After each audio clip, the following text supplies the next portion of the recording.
예수님은요, 어떤 자신의 의지를 갖고 예루살렘으로 들어간 것이 아니라 하나님의 언약대로 또한 약속되어져 있던 그대로를 따라가시는 그런 모습을 보여주십니다. 그래서 주가 쓰시겠다 하라 그리하면 즉시 보내리라, 마치 약속한 것처럼 이렇게 진행되어져 나가는 과정을 보여주시고, 또 정말 그렇게 얘기했더니 정말 그냥 그렇게 나기를 얻게 되어지는 겁니다.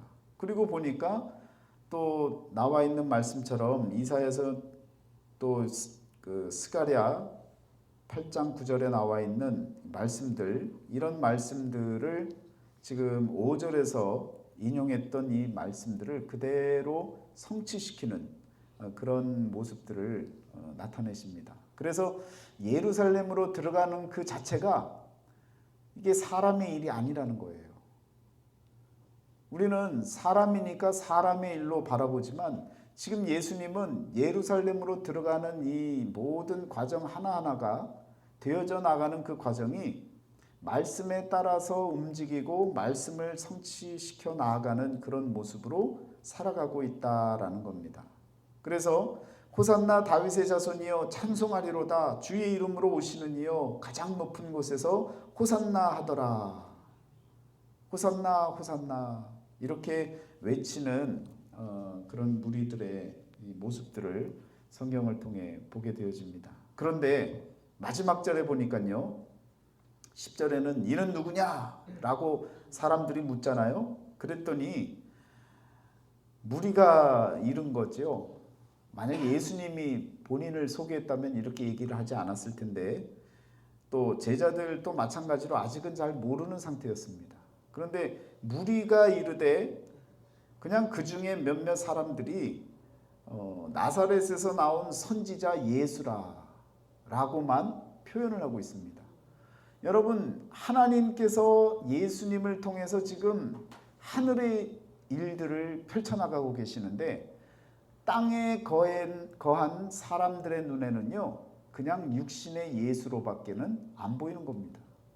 여러분과 저도 말씀을 보시면서 사람의 생각으로 바라보면요, 주님이 하신 일들을 그냥 예수가 나사렛 사람 예수, 아니면 조금 더 알면 베들레헴에서 난 예수, 똑같은 인간의 모습으로 오셔서 그냥 살았던 그분, 그 정도의 육체적인 그런 모습의 예수님만을 우리가 소개할 수 있을 겁니다.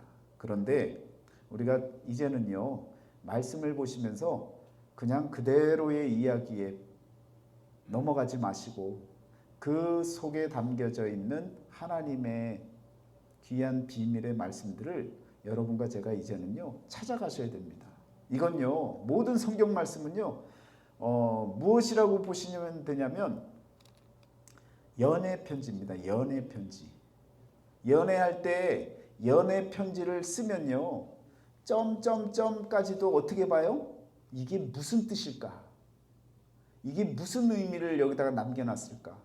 내일 우리 거기서 땡땡땡 해놓으면 이건 도대체 거기서 뭘 어떻게 하자는 거지 하는 궁금증을 갖잖아요.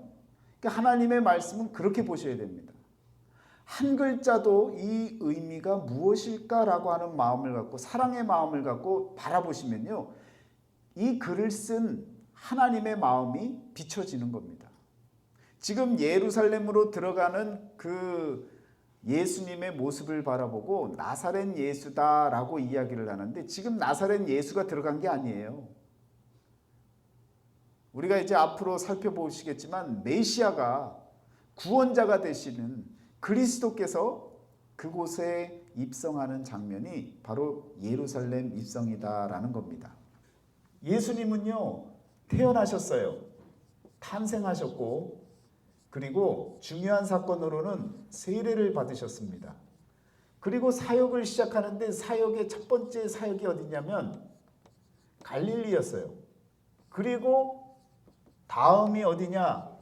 예루살렘입니다. 여러분 요 네 단계가 마치 저와 여러분들의 삶의 모습, 신앙의 모습하고 똑같아요. 이렇게 가야 되는 겁니다. 이게 무슨 얘기냐? 다 태어났죠? 태어났는데 그냥 육신으로 태어났다가요. 세례를 받음으로 인해서 다시금 태어난 겁니다. born again 한 거예요. 새롭게 태어나신 거예요. 영으로, 영의 사람으로 태어나시는 거예요. 그리고 나서는 갈릴리로부터 시작되어지는 사역의 길, 신앙의 삶으로 여러분과 제가 열심히 살아나가는 그 삶의 길에 여기가 뭐냐면 원점입니다.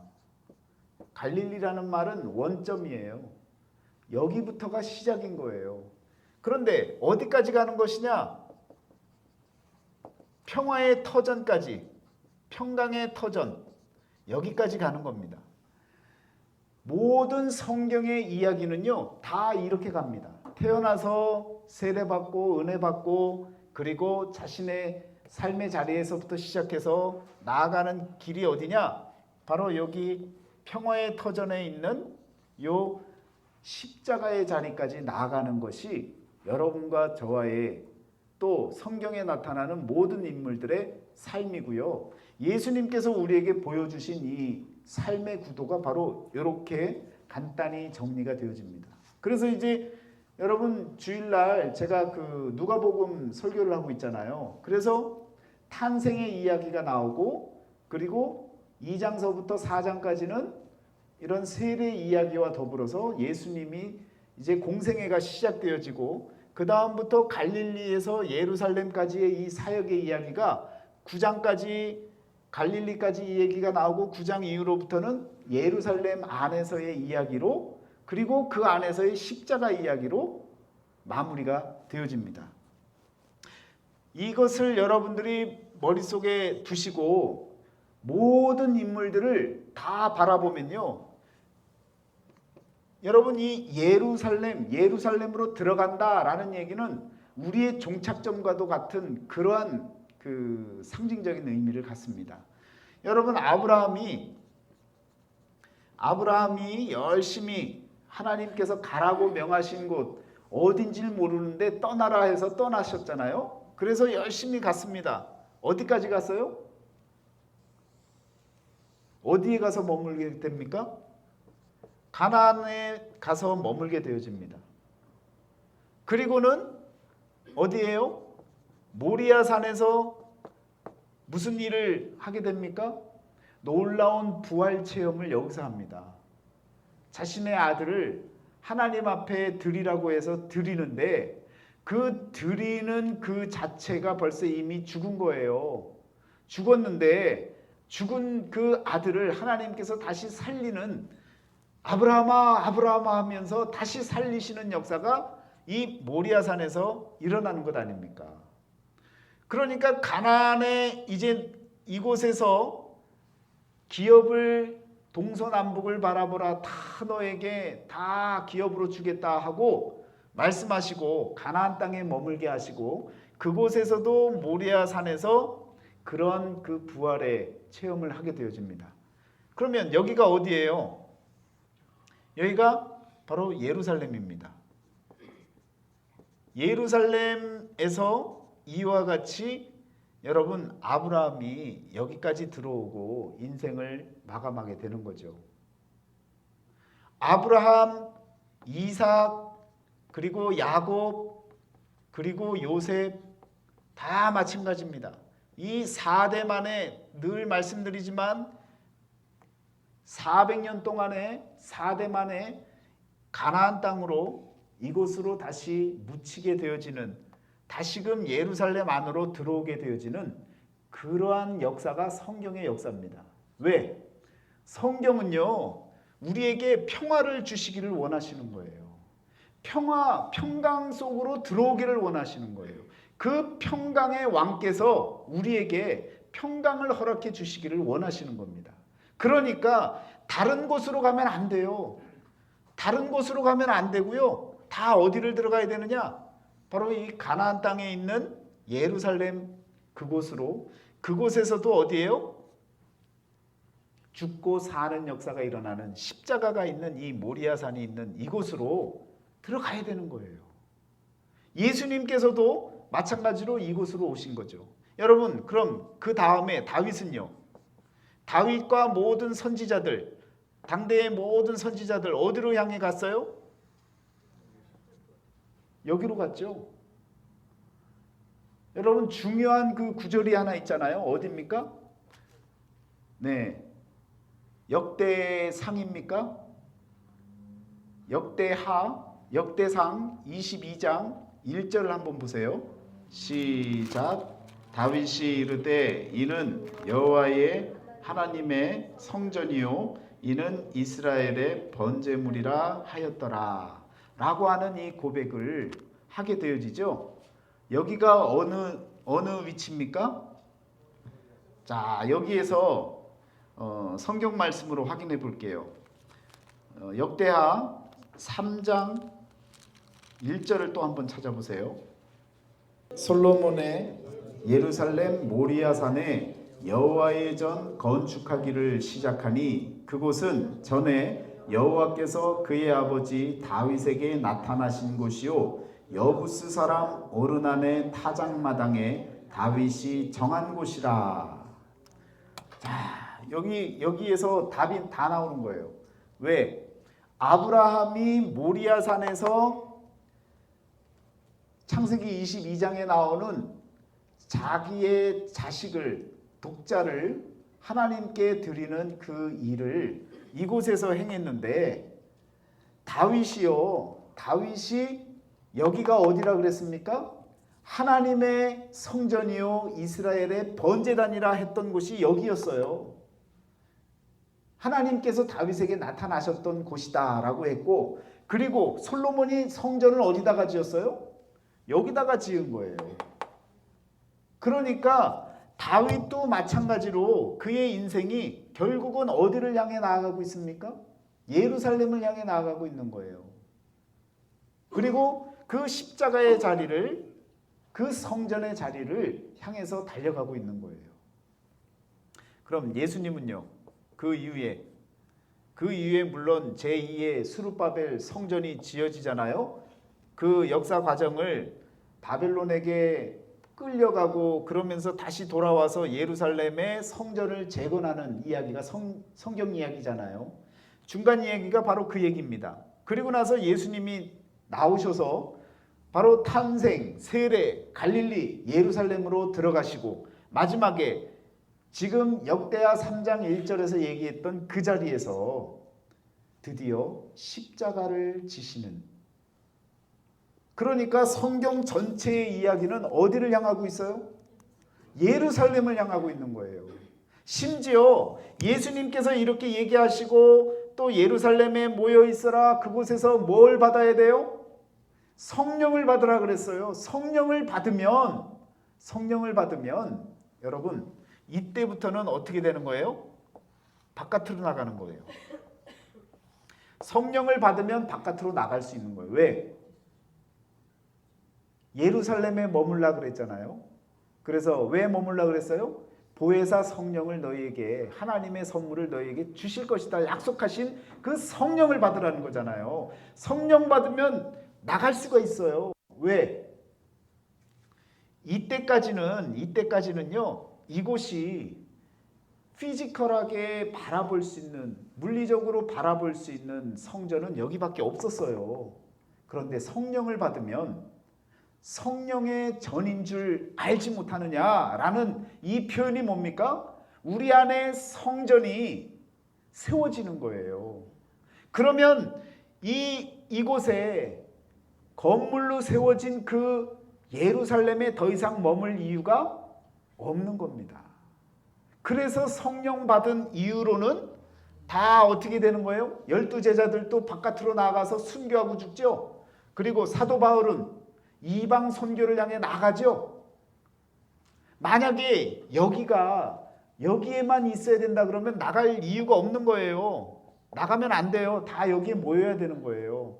그런데 성령을 받으니까, 성령께서 우리 안에 거하시면 우리가 성령의 전이 되어지는, 마음의 성전을 이루는 그런 역사가 일어나는 겁니다. 왜? 예수님께서 내 몸이 성전이라고 말씀하셨잖아요. 그 성전이라고 말씀하신 그 성전, 그 의미가 그리스도가 나와 함께 연합된 모습으로 살아간다면 나는 그리스도가 내 안에 있기 때문에 내 안에 성령의 전이 임하시는 거예요. 그러니까 여러분 육신적으로 이제는 여기에 머물 이유가 없는 거죠. 이제는 확대가 되어진 거죠. 그래서 우리가 모든 곳으로 나아가서 이 성전을 더 지금 눈에 보이는 이 예루살렘 성전만이 아니라 보이지 아니하는 성전을 많은 사람들에게, 믿지 않는 사람들에게 증거하고 함께 성전이 다 되어져 나가는 그런 삶을, 우리가 증인의 삶을 살아나가는 겁니다. 그러니까 여러분 이 예루살렘 교회가 예수님 오시기 전까지는 아주 중요한 위치였어요. 다 이곳으로 모이게 했어요. 이곳에서 하나님이 내가 그곳에 임재한다 그랬어요. 그런데 예수님이 오시고 나서 예수님이 당신의 몸이 성전이 되어진 것을 고백하고 성전인 것을 드러내신 이후에는 우리가 그와 연합함으로 인해서 이제는요 성전이 여기에 국한되지 않는 겁니다.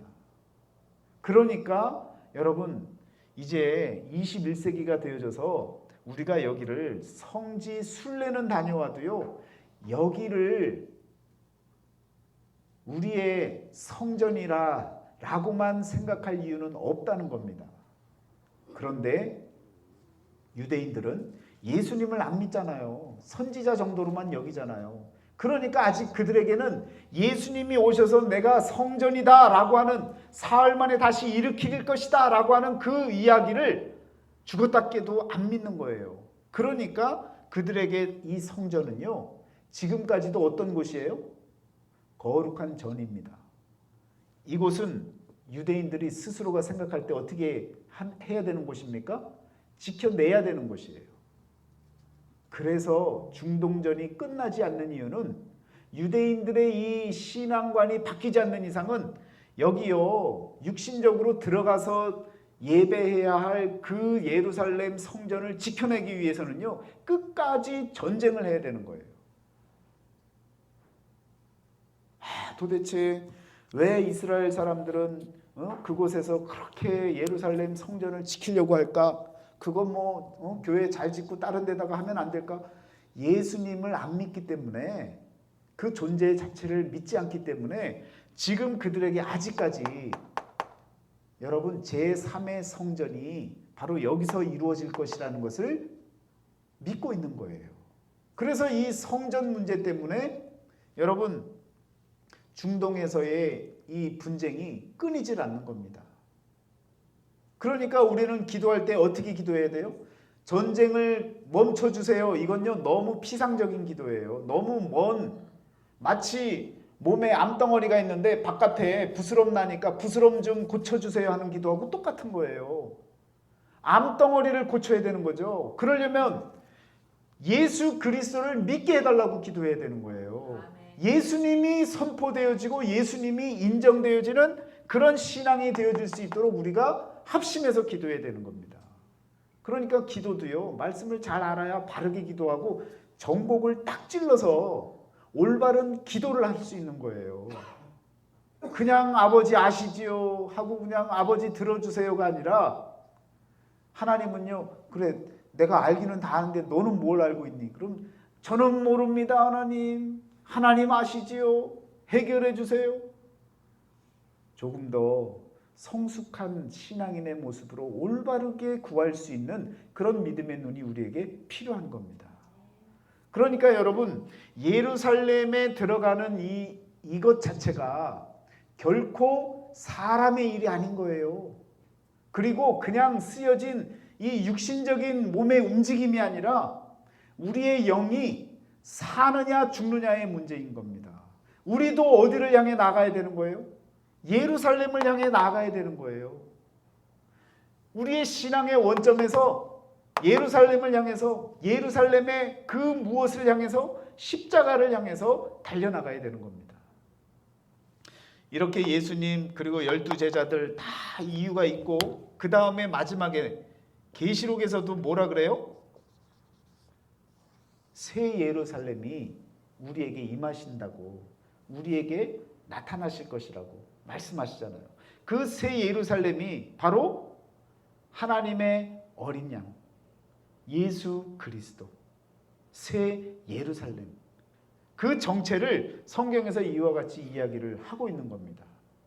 그러니까 여러분, 우리가 예루살렘을 바르게 알아야 되는 이유, 또 성경에서 중하게 여겨야 되는 이유가 바로 여기 있다라는 겁니다.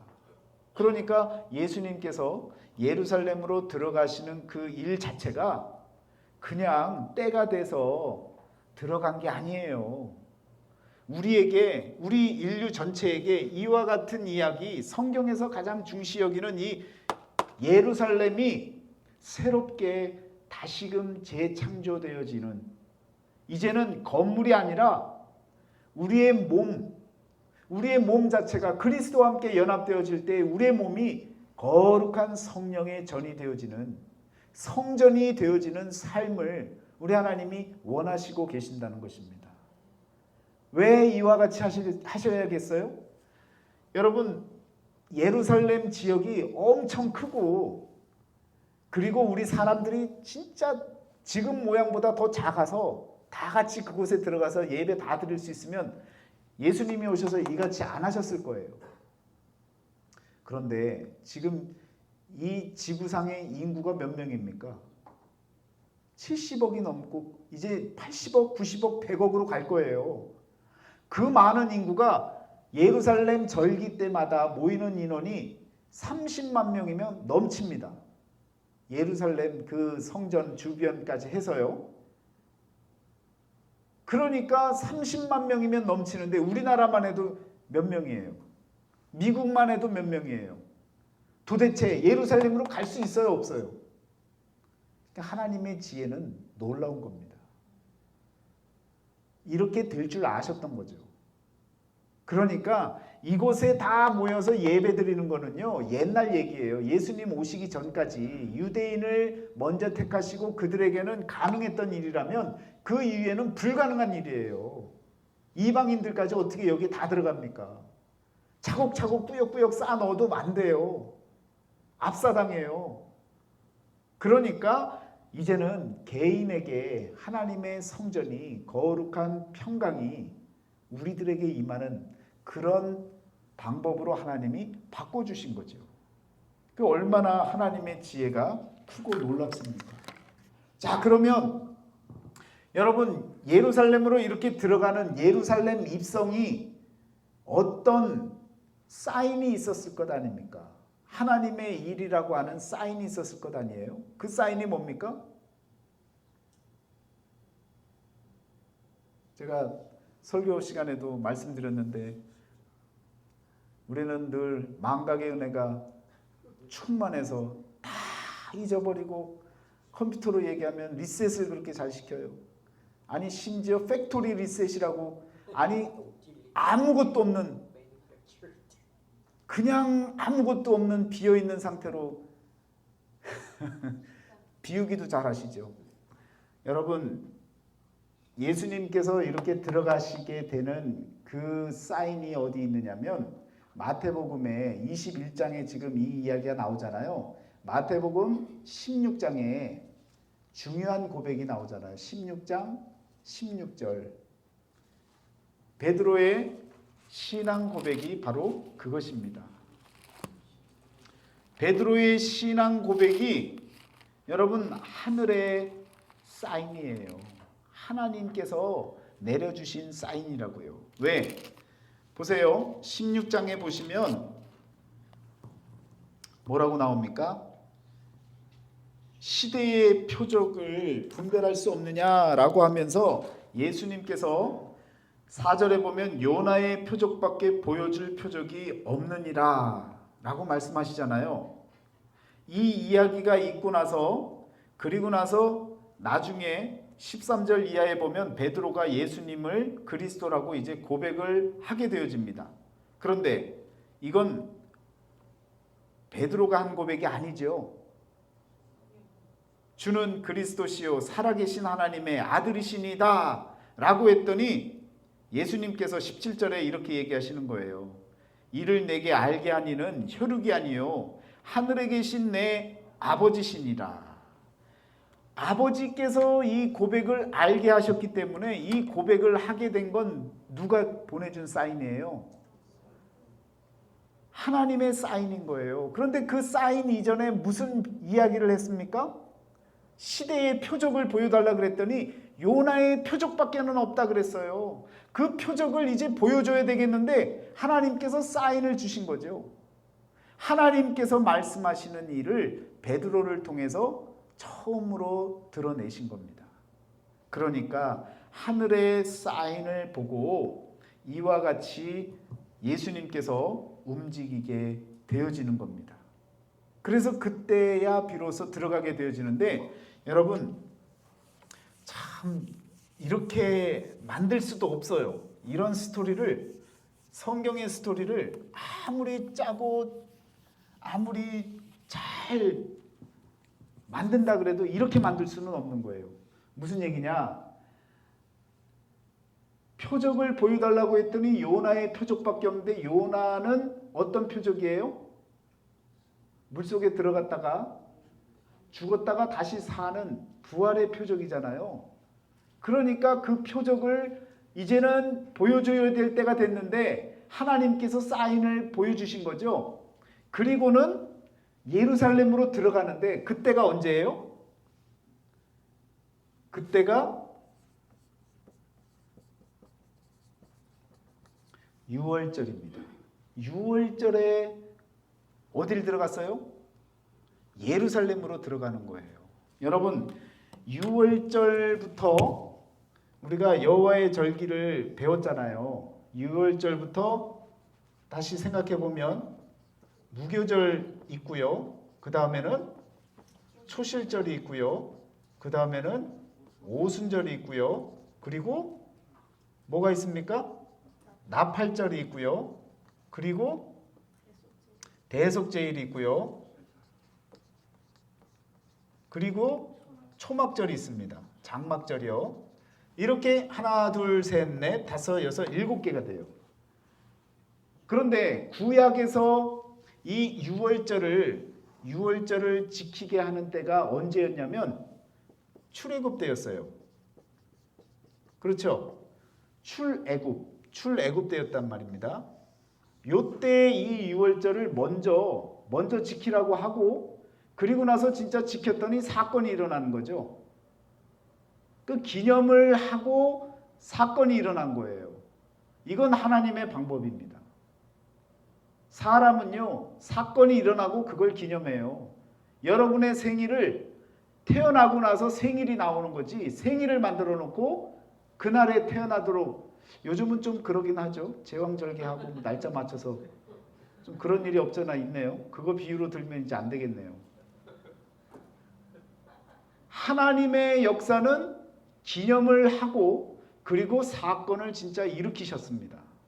그런데 6월절을 여호와의 절기를 지키라라고 말씀하셨는데 그때가 언제냐면 출애굽 때였어요. 그러면 여러분 신약으로 와서 똑같이 6월절에 예수님께서 십자가를 지시기 위해서 들어가시는 거죠. 예루살렘으로. 이제는 예루살렘으로 들어가는 이유를 이제 설명하고 있는 거예요. 예루살렘으로 들어가는 이유는 여기에서 여호와의 절기를 지켜라 했던 이 구약의 모든 이 드러내려고 하는 표상적인 이 절기를 실제로 신약에서 예수님은요 그걸 다 어떻게 합니까? 성취시키는 거죠. 여기는 표상적인 출애굽이라고 얘기를 하면 여기는요 성취적인 출애굽이 되는 거죠. 성취시키시는 그런 출애굽이 되는 거죠. 6월절이 되는 거고요. 자, 그럼 예수님 또 출애굽을 해야 되는 거죠. 여러분 이 애굽은 성경에서 분명하게 얘기하는 것은 세상이라고 표현하는 겁니다. 세상으로부터 나오라는 거죠. 이게 나오라는 거잖아요. 출애굽, 엑소더스 하라는 얘기잖아요. 마찬가지입니다. 예수님께서 세상으로부터 완전히 벗어나는 일은 세상에서 어떻게 되는 거예요? 죽는 거예요.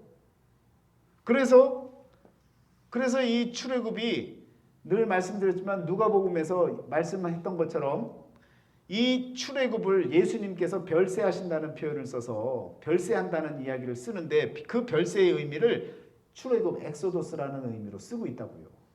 그러니까 여기서는 말하자면 예표적으로 보여주는 출애굽이었다면 여기는요 완전히 그 출애굽을 성취시키는 출애굽이 되어지는 겁니다. 그러니까 예수님께서 예루살렘으로 들어가시면서 이루신 일은 뭐냐면 여호와의 절기를 이제는 다 지키는 거예요. 이제 하나씩 하나씩 지켜나가는 거예요. 그러면서 여기서는 뭘 먹고 뭘 어떻게 중요한 게 뭐였습니까? 양의 피와 고기죠.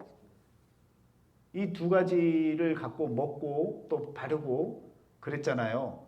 그럼 여기서는요. 살과 피라고 하는 예수님께서 그렇게 명하시고 성찬식을 통해서 이 양의 피와 고기의 역할 이것을 통해서 똑같이 유월절을 이곳에서도 예수님께서는 유월절을 마지막 유월절을 지키게 되십니다. 그래서 예수님이 지키신 이 유월절이 마지막 유월절이 되는 거예요. 사실 이 이후의 제자들은 더 이상 유월절에 이 양의 고기를 먹거나 피를 바르거나 이런 일을 하지 않습니다. 왜? 깨달았으니까요.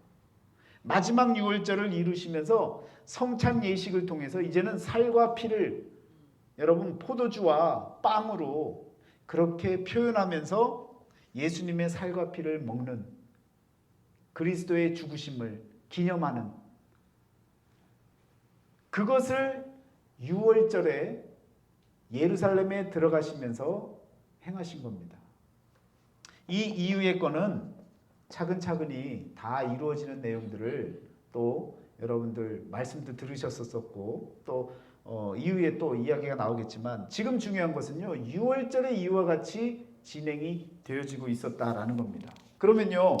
이 유월절이 이제 그 다음에 무교절, 초실절 이렇게 다 지켜지면 말 그대로 구역에서 보여줬던 예표적인 절기가 끝나면 마찬가지로 여기서 절기가 다 지켜지면 초막절까지 끝나는 거예요. 세상에 끝이 오는 거죠. 그래서 늘 말씀드리지만 지금 어디까지 왔다고요? 한때, 두때, 반때, 또 한때, 두때, 반때 이렇게 여러분 이제 나팔만 불면 쪼르륵 끝나는 거예요. 그래서 종말이 가까워졌다라는 이야기를 쓰는 겁니다. 신학적으로는요. 예수님이 오심으로 인해서 종말이 시작됐다라는 거예요. 왜? 유월절 마지막 유월절을 실제 유월절로 지키셨기 때문에 이제는 멈출 수 없는 시간을 돌이킬 수 없는 이제는 진행이 되고 있는 모든 과정의 시작을 버튼을 누르신 거예요. 그러니까 우리는 지금 종말의 시대를 살아가고 있다라는 것을 여러분들이 알고 계셔야 된다는 겁니다. 그러면 유월절에 예루살렘으로 들어가시면서 결국은 십자가를 향해 나아가시는데요. 이사야서 9장 6절을 보시면 이는 한 아기가 우리에게 낳고 한 아들을 우리에게 주신 바 되었는데 그의 어깨에는 정사를 메었고 그의 이름은 기묘자라 모사라 전능하신 하나님이라 영존하시는 아버지라 평강의 왕이라 할 것임이라. 뭐라고 할 거라고요? 평강의 왕. 평강의 왕이면 어디에 살아야 되는 거예요? 평강의 땅에 살아야 되는 거죠. 그러면 평강의 땅이 어디예요? 예루살렘이에요. 그러니까 평강의 왕이라 할 것이라 라고 하는 이 예언의 말씀을 예수님은 묵묵히 보이지 않게 지켜나가고 계시는 거죠. 그것을 우리가 66권의 성경이 있기 때문에 우리가 살펴볼 수 있고 확인할 수 있는 거예요. 그러니까 예수님은 대단한 거죠. 그 모든 말씀을 다 품고 사신 거예요. 어느 것 하나 놓치지 않고 믿음으로 말씀대로 살아나가셨습니다. 자, 그러면 지금 이사야서 9장을 보셨잖아요. 이사야서 9장을 보셨는데 심지어 여기까지 왔으니까 8장 14절에도 보면 그가 성소가 되시리라 라는 표현도 있어요. 그렇죠? 그래서 그가 예수께서 바로 성전이 되실 것이다 라고 하는 것도 이미 이와 같이 있다라는 걸 참고하시고, 9장은 이사야서 1장서부터 39장까지는 구약의 축약이라 그랬어요. 축소판이라 그랬고, 40장서부터 66장까지는 신약 27권 27장까지 나가 있는 그 장수처럼 신약을 이야기하는 것과 똑같아요. 그런데 59장으로 한번 넘어가 보세요. 59장 8절에 보시면 이게 이제 신약의 이야기입니다. 59장 8절에 이와 같이 나와요. 그들은 평강의 길을 알지 못하며 그들이 행하는 곳에는 정의가 없으며 굽은 길을 스스로 만드나니 무릇 이 길을 밟는 자는 평강을 알지 못하느니라. 평강의 길이란 바꿔서 얘기하면 무슨 길이에요? 구원의 길이에요.